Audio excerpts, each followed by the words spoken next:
and I've got your torso also. Me and my sister debate over the pronunciation of his name. She calls him Idris. Is it Idris Elba or Idris? Idris. I think it's Idris. Yeah. Idris. She's wrong. I hear everyone say Rashida was like, Idris? I'm like, No, that's not his Idris. name. Yes, it is. I'm like, it's Idris Elba, Elba. yeah. Okay, I'm going to tell her. She's wrong. Yeah. That's hilarious. But we both agree he fine. No, just joking. Okay. He is fine. Let's be honest. Come on. I love Tell him I said so with his married self. Oh, Lord. That was funny as Oh, hell. Lord, I hope they Is he don't married to use Black that. Girl? I'll start the Yeah. clock when Okay. you ask that first question. Okay. That's good. Thank you. Okay, let me get myself together. Okay. Okay. All right. I'm ready.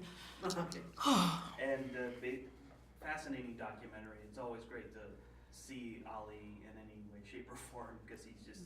Thank It's you. hard to think of a more charismatic individual. Right? than Yeah. Muhammad Ali. It's just I can't. I try. Yeah. I can't. But this documentary brings about a lot of information people have not been made aware of previously. What made you decide that this was the right time to let that information become public and to share with the world? Well, she could speak to the use of the tapes in the movie. I chose to include the recordings my father gave to me because at first it was difficult because I'm working on a book, but there's so many recordings. You know, there's like 90 hours worth. So Claire did such an amazing job. After doing the interview with her, she showed me a little clip, and I loved it so much. I thought, oh, okay. So I shared their existence with her, the knowledge of their existence. Let her see a little film I put together for my father for his birthday, and after that, Mamie was like, oh, she's gonna be after you. So for about a year, I would say she just kept calling and, asking. And I would talk to her about the clips, share things with her, send her bits of my book, and she'd give me her ideas and try again. And eventually I just, the more she told me about the film and the way she was doing it, I just loved it. I thought it was wonderful. Great. Yeah.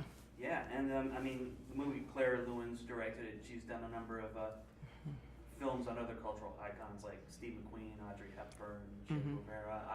What made you decide she was the right person to take this project? Claire came to us. We didn't go to Claire. We weren't, I got to give Claire her credit. She wanted to do a movie on Muhammad Ali. She wanted to do it differently. She was getting pressure. How are you going to make this different? She realized, ooh, this is a big undertaking. She got in contact with Gene Kilroy, who worked for my father for years, very close to us. He is a person who's worked for my dad who really loves the family and stayed connected with us throughout the years. And he said, talk to his daughters. And this film just grew and grew, but Claire has been the brilliance in why this movie is the way it is. Yeah, yes, Hannah gave her the tapes, but she directed it. She had a foresight. She put it together.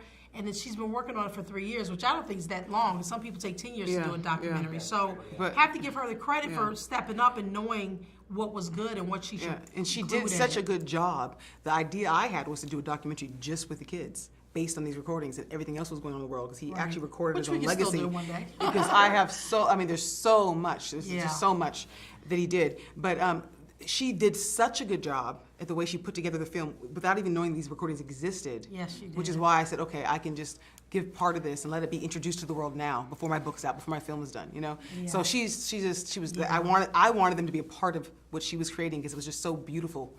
I mean, she did such a wonderful job bringing my father's spirit to the screen. Yeah, absolutely. Yeah. I mean, the spirit is definitely there, and it's great to see so many different images of Ali here. And I was just curious. I mean, when you unearthed a lot of this material, I mean, was there anything about that material, like the voicemails, that really surprised you? Yeah. I mean, when I got the recordings, I was living in Michigan with my father, and we were working on Soul of a Butterfly, his autobiography, and he gave me the tapes. And I mean, I took them home, and I literally only came out to see him and went back, and I was hibernating listening to them. I had to stop for a long while. They were depressing. They were sad. They were, they made me smile, made me laugh, made me cry. I mean, hearing his worries and concerns. He's talking about, he's trying to free hostages. He's calling, and Joe Frazier wishing him a Merry Christmas. There's so much, there's such a dynamic of just information that I was just bombarded with. But the one recording that moved me the most was when I was 3 years old, sitting beside him. We just got finished laughing and singing together like in the film. And then he starts talking to me directly into the future as I sat with him, 3 years old, listening in the present, telling me why he made all the recordings. And it was just so beautiful and touching and moving. It just sent chills through me. you know, and that was to me because he actually gives the reason. He gave the reason a few times. The version that I'm talking about isn't in the film, but the version that is in the film is another one. And he starts to tell me, and then the phone rings, so he stops. And I was like, no! So then I discover another one, you know, months later, and I'm like, yes, I have it now. The complete reasoning behind why he did this. So that was just, for me, the most amazing thing I to mean, hear. to me, I'm about 8 years older than Hannah, and my father was speaking very well. I remember him talking, and one thing about my father, he's very consistent, and a lot of things that are on the tapes that she's talking about, I've heard over and over and over of him talking as a young man in his 20s and 30s. So it's just interesting, the perspective. I wasn't really surprised by him because he's pretty consistent in his messages and time is so fleeting, and he loves history so much. He wants to document history.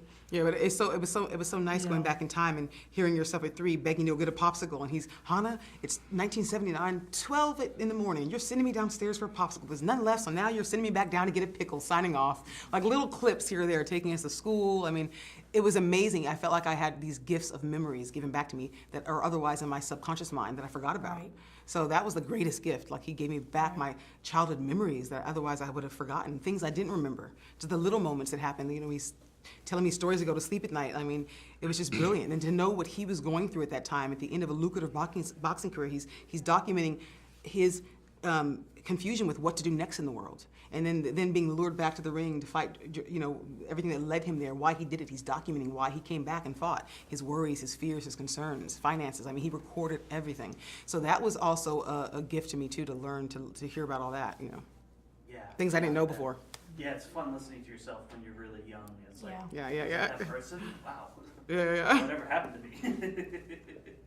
I noticed that when I listen to myself. Right? Yeah. It's scary. It's been a really Thank good you. Thank you so much.